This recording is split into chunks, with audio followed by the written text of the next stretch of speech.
7 जनवरी से अमेरिका के Los Angeles में बेकाबू हुई जंगल की आग पर अभी तक कंट्रोल नहीं किया जा सका है। अभी भी आग बुझाने के काम में हजारों फायर फाइटर्स लगे हुए हैं, लेकिन कई जगहों पर आग पर अभी तक काबू नहीं पाया जा सका है। आग को कंट्रोल करने के लिए पड़ोसी देश मेक्सिको ने अग्निशमन कर्मचारी कैलिफोर्निया भेजे हैं। हालांकि तूफानी हवाएं सेंटा एना के तेज होने का अनुमान है। इसके 110 किलोमीटर प्रति घंटे की रफ्तार से चलने का अनुमान है, जिसकी वजह से अमेरिका में आग के और भड़कने की आशंका है। यह हवा जमीन से समुद्र तट की ओर बढ़ती है। आग से अब तक यहां 24 लोगों की मौत हो चुकी है और कई लापता हैं। हजारों लोग बेघर हो गए हैं और हजारों के आशियाने स्वाहा हो गए हैं। अमेरिकी राष्ट्रपति जो बाइडेन ने लॉस एंजलिस शहर में भीषण जंगल की आग में 24 लोगों की मौत के बाद अपनी गहरी संवेदना व्यक्त की है। राष्ट्रपति बाइडेन ने कहा कि हमारा दिल उन 24 लोगों के लिए दुखी है जिन्हें हमने लॉस एंजलिस में जंगल की आग में खो दिया। जिल और मैं उनके प्रियजनों के लिए प्रार्थना कर रहे हैं। बाइडेन ने क्या कहा, ये सुनिए। लॉस एंजलिस में लगी आग में हमने जिन 24 मासूम लोगों को खोया है, उनके लिए हमारा दिल दुख रहा है। मैं उनके परिजनों के लिए प्रार्थना करता हूँ। दक्षिणी कैलिफोर्निया में अभूतपूर्व रूप से जारी जंगल की आग से हुई तबाही से हम बहुत दुखी हैं। मुझे लॉस एंजलिस में जंगल की आग को बुझाने के लिए किए जा रहे गहन प्रयासों के बारे में लगातार जानकारी दी जा रही है और मैंने अपनी टीम को अतिरिक्त संघीय अग्नि मिशन सहायता के लिए किसी भी अनुरोध पर तुरंत प्रतिक्रिया देने का निर्देश दिया है। मेरे निर्देश पर सैकड़ों संघीय कर्मियों और अद्वितीय संघीय हवाई और जमीनी सहायता को अग्निशमन प्रयासों का समर्थन करने और जरूरतमंद समुदायों की मदद करने के लिए कैलिफोर्निया भेजा गया है। मेरा प्रशासन बचे हुए लोगों की मदद करने पर केंद्रित है और हम तत्काल अग्निशमन का समर्थन करने के लिए हर उपलब्ध उपकरण का इस्तेमाल करना जारी रखेंगे, क्योंकि हवाओं के बढ़ने का अनुमान है। इन आग को बुझाने और लोगों की जान बचाने के लिए दिन रात काम कर रहे बहादुर अग्निशामकों और प्रथम उत्तरदाताओं के प्रति हमारा राष्ट्र कृतज्ञ है।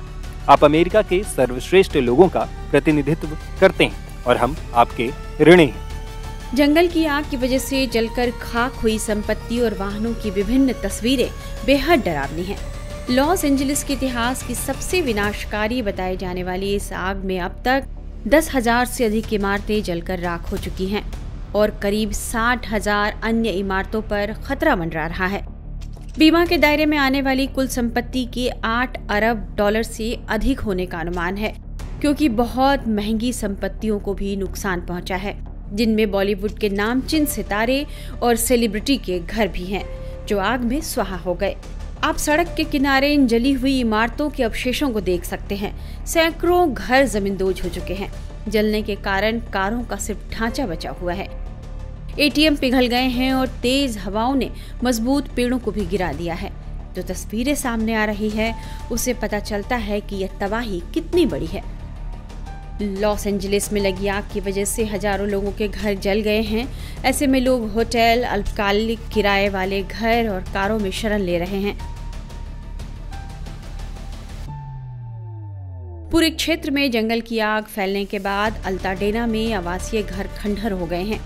न्यूज एजेंसी एपी के मुताबिक पैसिफिक, पैलिसेड्स, अल्ताडेना और अन्य अत्यधिक आबादी वाले इलाकों में से लगभग 88,000 लोगों को घर खाली करने के आदेश दिए गए हैं, जबकि अनुमान है कि 84,000 से अधिक लोगों को घर खाली करने का आदेश दिया जा सकता है। लॉस एंजलिस के इतिहास में पहली बार लगी इस भयानक आग के बाद अमेरिका में एक और नई आफत आ गई है। यह आपदा कुछ लोगों के लिए अवसर लेकर आई है और लोग लूटपाट और चोरी में लग गए हैं। मीडिया रिपोर्ट्स के मुताबिक अब तक करीब 9 लोगों पर चोरी और लूटपाट के केस दर्ज किए गए हैं, जिसमें एक समूह भी शामिल है। उसने खाली कराए गए घर से एमी पुरस्कार चुरा लिया। वहीं चोरों ने एक हवेली से करीब 2 लाख डॉलर से अधिक मूल्य की वस्तुएं चुरा ली। Los Angeles County district attorney कार्यालय ने 14 जनवरी को इस चोरी का वीडियो फुटेज जारी किया है, जिसमें लॉस एंजलिस के घर में लूटपाट करने वाले संदिग्धों को दिखाया गया है। खाली कराए गए इलाकों से लूटपाट को रोकने के लिए नेशनल गार्ड्स के दस्तों को शहर के कुछ हिस्सों में तैनात कर दिया गया है। वहीं आग लगने की शुरुआत कैसे हुई, इसके बारे में अभी तक कुछ भी साफ पता नहीं चल पाया है। हालांकि प्रशासन का कहना है कि इसकी जांच की जा रही है। फिलहाल अमेरिकी प्रशासन की चिंताएं जो आग भड़काने का बड़ा कारण बन सकती है और नए क्षेत्रों में आग लगने से जटिलता और भी बढ़ सकती है।